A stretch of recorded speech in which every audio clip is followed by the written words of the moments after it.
Remembering the so-called forgotten. Good morning. Yes, good morning. Nice to see you. Now, this will be huge if it does happen. Good morning. We've talked a lot about those who, at the time the pandemic struck, were working and in many cases had been working for many years, but slipped through the cracks of the support scheme. Is help coming for some of them? Let's remind ourselves of the help that has been available. So the biggest measure has been the furlough or job retention scheme. That's where the government pays up to 80% of the wages of those usually on the payroll. That scheme has so far supported more than 10 million jobs and has now been extended until April.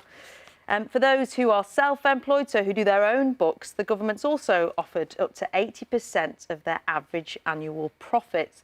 Between the two schemes, almost £60 billion has been spent. And businesses can also apply for grants and for loans, and there is universal credit available to everyone. But has the system been fair?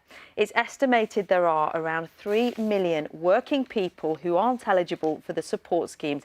It includes those newly self-employed, those who just started a job, but also company directors. Now, their income often comes from something called dividends, chunks of cash taken out of the business.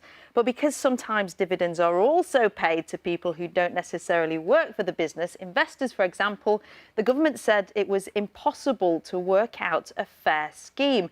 So people like Kate, who runs an event business and whose work has dried up entirely, well, they feel abandoned. Such a blow for Kate, but also for the hairdressers, the plumbers, the builders, who say they've always played by the rules and now they've been left out. Could things be about to change? A group of experts headed by the Federation of Small Businesses has come up with an idea based on profit rather than dividends. The Directors' Income Support Scheme would be limited to sole traders earning less than £50,000 a year.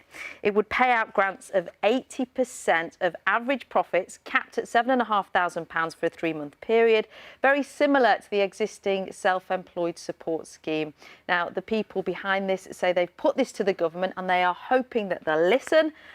Are they listening? Well, the Treasury told us they have no specific plans to change policy, but they say they're always reviewing their plans. And important to say that even if this does go ahead, it would only make up less than a third of those who say they've worked, they're on the books, and yet they've been left out. So there'll still be a lot of unhappy people, even if that goes ahead, and you can see why.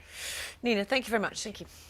Isn't there a little bit of good news around for some people? There's a little bit of hope. Yeah, I always feel a little bit better when I see Carol. Things feel a bit normal. But, you know, we talk about it a lot. Millions of people, literally, who just feel like they've been left out of government support schemes and that it just isn't fair. If we go back to the time the pandemic struck, there were people who were working and in many cases had been working for many years, but they'd slipped through the cracks of the support schemes. Is some help coming for them? Let's remind ourselves of the help that has been available so far. So the biggest measure has been the furlough or job retention scheme, where the government pays up to 80% of the wages of those usually on payroll. Now, that scheme has supported more than 10 million jobs and has been extended until April. For those who are self-employed, so who do their own books, the government's also offered up to 80% of their average annual profits. And between those two schemes, almost £60 billion has been spent. Now, businesses can also apply for grants and for loans, and universal credit is available for everyone. But is the system fair?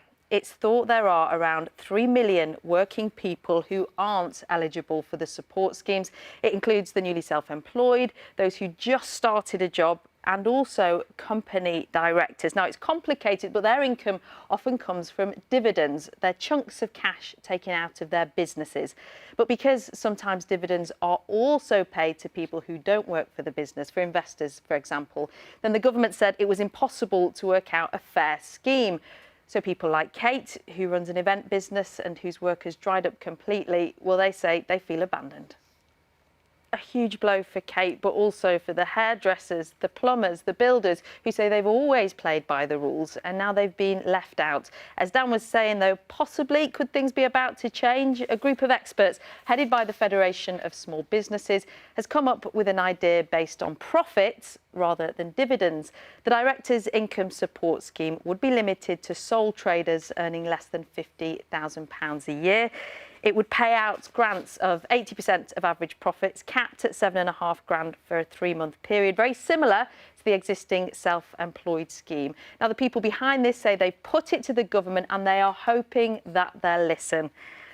Are they listening? Well, the Treasury told us they have no specific plans to change policy, but they say they're always reviewing what is fair.